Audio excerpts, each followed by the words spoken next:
The Tesla Cybertruck is an ugly, ineffective, inefficient, impractical, unsafe, overpriced, poorly made, rusty refrigerator on wheels. But also, the Tesla Cybertruck is genius, actually. Here's why. The real genius of the Tesla Cybertruck design is its unmistakable individuality. In this day and age, it's nearly impossible to have an original idea anymore. Everything you see kinda looks like something else, except for the Cybertruck. And this is especially true in the automotive industry, where every design is subject to the same general limitations. It has to have wheels, doors, windshield, bumpers, so there are only so many liberties that can be taken. The proof of this is that the Cybertruck has zero Tesla branding present on the exterior of the vehicle. Literally, no one needs to be told that this is a Tesla Cybertruck. They just know. This is the biggest indicator that Tesla has achieved an iconic design. Even the most average, uninformed person who couldn't tell a Toyota Camry from a Kia Forte, they know a Cybertruck when they see one. Now, some people might argue that making something so brutally ugly that it becomes an icon is not the same thing as iconic design, but it kind of begs the question, do we actually want our cars to be beautiful in the first place? This is especially true in the context of a pickup truck. This is not a piece of art made to be admired in a glass case. This is a metal box that I'm going to leave outside in my driveway. It's going to get rained on, snowed on, birds are going to poop on it. I take it to the grocery store and people smash their carts into it. It gets scratched, faded, rusted, and 10 years later, I trade the car in for 1/10 the price that I paid in the beginning. The design philosophy behind the Cybertruck is exactly what we need to break this cycle. The Cybertruck makes no illusions about being a metal box on wheels. It doesn't hide behind paint, it dares people to smash carts into it, and takes the hit like a champ. Sure, it might get a little rusty on the surface from time to time. It's a feature of having no paint job. Just hit it with a belt sander and buff it out. What are you gonna do if Joe Rogan comes to your house and shoots your car with an arrow? Well, he can shoot my Cybertruck all he wants. It's called patina. It looks cool. Of course, there is a lot more to the success of a vehicle than just its looks, or lack thereof, depending on your opinion. The Cybertruck had a lot to live up to after its creator Elon Musk promised the moon for a seemingly impossibly low price. Did the Cybertruck deliver on those high expectations? No, but that also doesn't mean that the Cybertruck failed to innovate. It just took a more subtle path towards changing the game, one that we never even expected.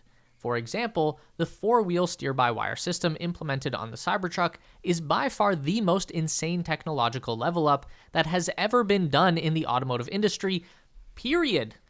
We've seen four-wheel steering in limited applications, we've seen steer-by-wire in even more limited applications, but Cybertruck is the first time we've ever seen what happens when you drop both systems into the one vehicle that stood to benefit the most from both of them, and then do it better than anyone has done before. Lexus was the first automaker to try and introduce steer-by-wire as a new innovation with their first RZ450 crossover vehicle prototypes in 2022. While the technology seemed to work well enough once people got the hang of it, reviewers were left wondering what purpose it really served, having only made the car more difficult to drive and offering no tangible benefit. On the other hand, Tesla was the first automaker to introduce a yoke-style steering wheel with their Model S Plaid in 2021, which, again, worked well enough once drivers got used to it, but left pretty much everyone wondering just what purpose is really served, having only made the car more difficult to drive and offering, again, no real tangible benefit. General Motors fared a little better with their implementation of four-wheel steering on the 2022 electric Hummer. Allowing the rear wheel to move in harmony with the front gave the massive vehicle an uncanny level of agility. But even still, drivers would find themselves cranking the steering wheel from one extreme to the other in order to get the most benefit from the system. And this is where the Cybertruck swoops in and takes three half-baked ideas and combines them together into one system that just makes sense. Here's how the Cybertruck steering system works. Each wheel is connected to a steering rack, one for the front wheels and one for the rear.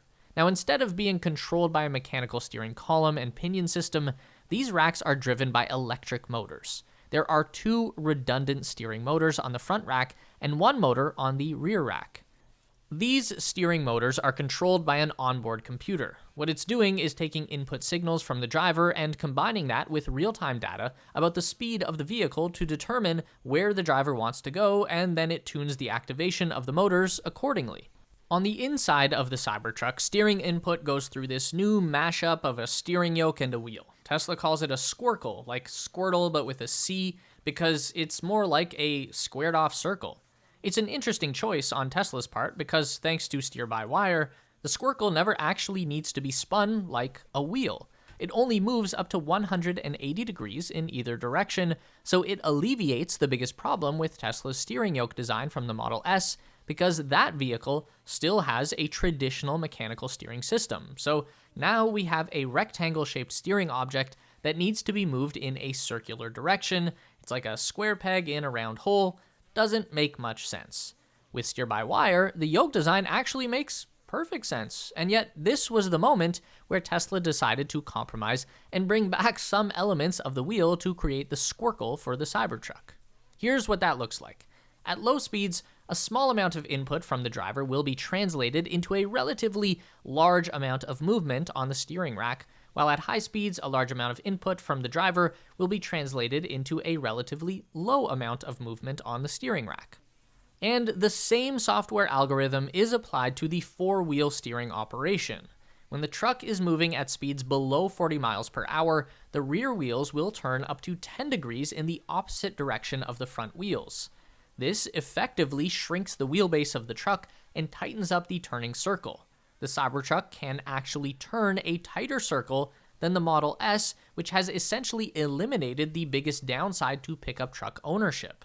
The only thing that the Cybertruck doesn't do is crank the rear wheels fully in the same direction as the front wheels at low speed, which would result in a diagonal crab-like movement, which is a special feature on the Hummer EV. In theory, this is something Tesla could easily add in software, but they probably didn't see as much real-world use for it. And then for speeds above 40 miles per hour, the rear wheels will actually turn a very slight degree in the same direction as the front wheels. This will help to smooth out steering performance during slight maneuvers like lane changes, which is the one time when you really do want the vehicle to move as sideways as possible. This is already a significantly more advanced approach than what Lexus has been testing out in their new crossover platform. The biggest complaint about the Lexus steer-by-wire system was essentially that they tried to maintain a linear steering profile, like with a mechanical system, but with the same reduction in steering input. So no matter what speed you are traveling in the Lexus, a small amount of steering input would turn the car a little, and a large amount of steering would turn the car a lot, making slight movements at high speed, like a lane change, into a very fine balance between the right amount of steering input and way too much. I'm going to let you in on a little secret here. I was in the room with Elon Musk when he first came up with the Cybertruck design, and I'm going to tell you that Elon was not trying to design the perfect pickup truck. He was trying to hack the manufacturing process. He was not prioritizing strength, durability, or aerodynamics. Elon was making a truck that would piss people off, and it's one of the most genius marketing decisions of the century. Because if there's one thing that we've learned from social media over the past decade, it's that people love to be outraged. Love it, much more than they could possibly enjoy being satisfied. I don't know why that is, I'm not a psychiatrist, but Elon Musk definitely figured out a way to capitalize on this new feature of society. I mean, he literally bought the website where people go to complain about Elon Musk, his money, and his products, and they still use the website. Not only do people literally pay Elon Musk to complain about Elon Musk, they also advertise his products for him for free.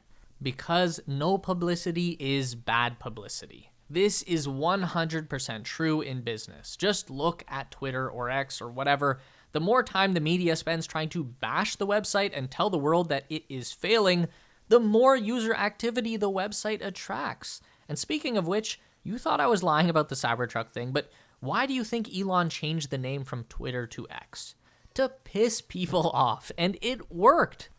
So, the more people froth at the mouth to pull a gotcha moment on the Cybertruck by talking about how the battery dies after an hour of driving, or it gets stuck in the snow, or the wheels fall off, or the body starts to rust out almost instantly after you get it wet, as true as those stories might be, they are only helping Elon to make his truck famous.